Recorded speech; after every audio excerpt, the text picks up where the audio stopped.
नमस्कार मंडळी, कसे आहात? मजेत ना? मजेतच असायला पाहिजे. मी जयश्री तुमचं अगदी मनापासून स्वागत करते आपल्या यूट्यूब चॅनलमध्ये. तर आज आमचा डे 3 आहे मनालीमध्ये आणि आता आम्हाला चेकआउट पण करायचं आहे. तर काल आम्ही गेलो होतो स्नो पॉईंटला, कोकसर वगैरे. तिथनं आल्यावर मग सगळं थकल्यासारखं वगैरे झालं होतं. मग रात्री जेवण वगैरे केलं. काही जास्त शूट नाही केलं, जेवण वगैरे केलं. त्यानंतर मग बाहेर बोनफायर आणि DJ वगैरे होता, तिथे थोडंसं एन्जॉय केलं आणि मग येऊन झोपलो. आणि सकाळीच उठून मग पुन्हा तयारी केली. आता नाश्ता वगैरे करतो, त्यानंतर चेकआउट करायचं आहे. आणि मग आज आम्ही जाणार आहोत कसोलला. तिथे मग आमचा रात्रभर स्टे आहे. तर आता आमची तयारी वगैरे झाली आहे, पॅकिंग वगैरे पण झाली आहे. तर आता आम्ही निघत आहोत. हाय, किती क्यूट लग रही है। तुझे बलून चाहिए? अच्छा, तो फिर बाद में लेंगे। और हाँ, फिर मेरी मम्मी ये रहती है। आज आम्हाला मनालीतून चेकआउट करायचं आहे. आमचं लगेच गाडीत ठेवत होते, तोपर्यंत ही मुलं त्या छोट्या टँकमध्ये फिश होते ते बघत होते. आणि सावीला पण इथे खेळायला एक छान फ्रेंड मिळाला.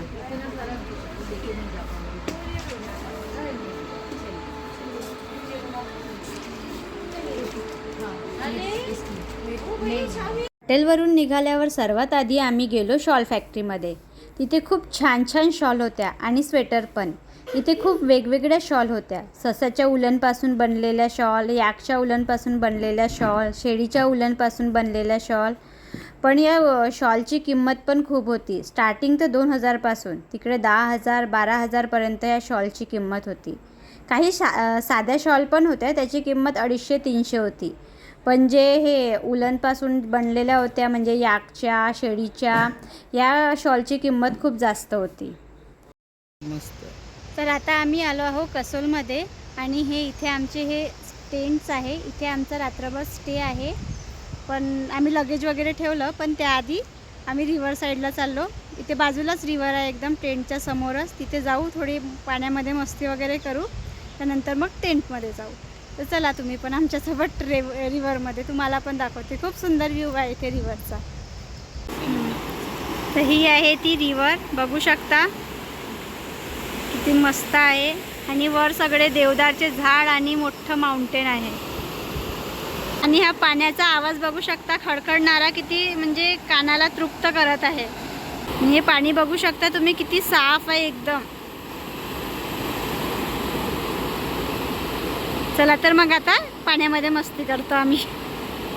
अरे बापरे,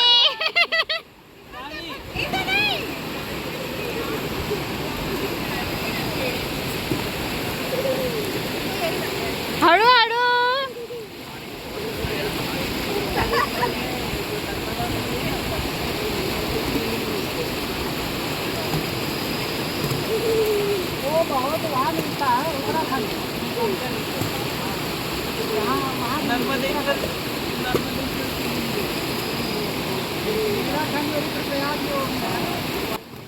सावी,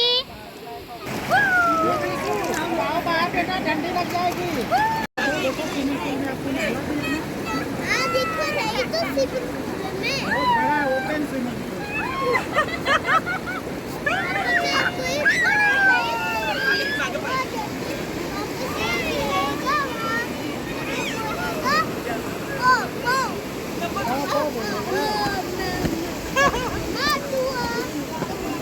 जेवण वगैरे झालं आणि आता आम्ही आमच्या टेंट हाऊसमध्ये आलो आहोत. तर बाहेरून बघू शकता किती सुंदर वाटते. तर मी तुम्हाला हे टेंट हाऊस आतून पण दाखवते. असा काहीसा सुंदरसा आणि क्यूटसा आमचा हा टेंट हाऊस आहे. आणि इथे तर रात्री थंडी वगैरे पडते, त्यामुळे पांघरायला छान मस्त दुलई आणि ब्लँकेट्स पण दिले आहे.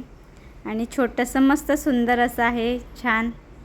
आता आम्ही आहो कसोलमध्ये. नाईट स्टे होता इथे कॅम्पिंगमध्ये. हे आमचे कॅम्प्स आहे. आणि आता आज आम्ही जाणार आहोत मणीकरण. तर आधी पहिले नाश्ता करतो. आणि इकडला व्ह्यू खूप सुंदर आहे, मस्त पहाडी, जंगल आणि नदी. बाजूलाच नदी आहे टेंटच्या समोर. तर खूप सुंदर असा व्ह्यू आहे, खूप छान वाटत आहे.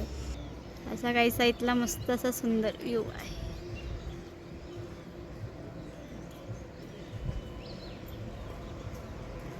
त्यानंतर आम्ही मणिकरण गुरुद्वारामध्ये गेलो. आधी तिथे दर्शन घेतले. गुरुद्वारामध्ये एक गरम गुफा आहे, म्हणजे बाहेर थंड वातावरण आहे, पण ती गुफा इतकी गरम आहे की चक्क आपल्या पायाला चटके लागतात. तिथनंच पुढे गेलं तर तिथे एक प्राचीन शिवमंदिर आहे. असं म्हणतात की एकदा पार्वतीच्या कानातील मणी नदीत पडले, म्हणून या जागेला मणिकरण असं नाव पडलं. पण इथे सर्वात आकर्षणाची गोष्ट म्हणजे हे गरम पाण्याचे कुंड. या कुंडात गरम पाण्याचे झरे आहेत. इतकं उकळतं पाणी आहे की गुरुद्वारेमध्ये प्रसादासाठी जो भात वापरला जातो तो याच कुंडात शिजवतात. देवाची अनुभूती आपल्याला वेळोवेळी हे होतच असते. दर्शन झाल्यानंतर आमच्या ग्रुपचे बाकी मेंबर हे कसोल मार्केटला फिरायला गेले. आम्हाला मार्केट फिरायचं नव्हतं, म्हणून मग आम्ही तिथल्याच नेचर पार्कला गेलो. पार्क पण खूप सुंदर होतं. मुलांचं खेळणं पण झालं आणि आमचा रेस्ट पण झाला. चला, सगळं फिरून झालं. आता रिटर्न घरी जायची वेळ आली. खूप छान वाटलं इकडे, पण घरी तर जावंच लागेल. आता इथनं आधी आम्ही दिल्लीला जाऊ, मग तिथनं पुढे घरी. तर हा व्हिडिओ मी इथेच संपवते. व्हिडिओ आवडल्यास व्हिडिओला लाईक, शेअर आणि सबस्क्राईब नक्की करा.